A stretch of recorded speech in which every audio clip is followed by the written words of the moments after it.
एक गांव में एक सीमा नाम की लड़की रहा करती थी। सीमा एक बहुत ही अमीर घर से थी, पर किसी कारणवश उसकी शादी एक गरीब घर में हो जाती है। सीमा का पति समीर, जो गरीब होने के साथ साथ बेरोजगार भी था, जिसके कारण सीमा की दयनीय हालत बहुत ही नाजुक थी। अपनी बेटी की ऐसी दुर्दशा देख सीमा की माँ बहुत परेशान होती थी। एक बार सीमा की माँ ने अपने पति से कहा, हमारी बेटी की दयनीय हालत बहुत नाजुक है, क्यों ना हम अपनी बेटी की कुछ मदद करें। अरे भाग्यवान, कभी किसी को किसी के भाग्य से अधिक मिला है। सीमा के भाग्य में जो है उसे वही मिलेगा। अपने पति की ऐसी बात सुनकर सीमा की माँ उदास हो जाती है। सीमा की माँ चुपके चुपके से अपनी बेटी को थोड़े थोड़े पैसे देके उसकी मदद किया करती थी। एक बार समीर अपने ससुराल होने जाता है। लौटते समय सीमा की माँ एक मिठाई के डब्बे में मिठाई के नीचे बहुत सारी सोने की अशरफियाँ अपनी बेटी के लिए रख देती है।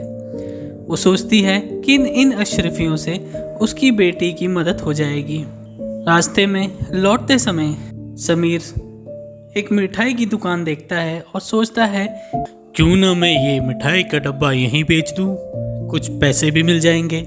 यही सोचकर समीर मिठाई का डब्बा हलवाई को 500 रुपये में बेच देता है। कुछ ही समय बाद सीमा के पिता वहाँ से गुजर रहे होते हैं। मिठाई की दुकान देखकर वो सोचते हैं, क्यों ना मैं कुछ मिठाई खरीद लूँ। यही सोचकर वो हलवाई से कहते हैं, अरे भैया, कुछ मिठाई तो बांध देना। हलवाई वही मिठाई का डब्बा पैक कर कर सीमा के पिताजी को दे देता है। सीमा के पिता जब घर पहुंचते हैं तो वो मिठाई का डब्बा अपनी पत्नी को देते हैं। जब सीमा की माँ मिठाई के डब्बे को देखती है तो वो तुरंत पहचान जाती है, अरे ये तो वही मिठाई का डब्बा है जो मैंने समीर को दिया था।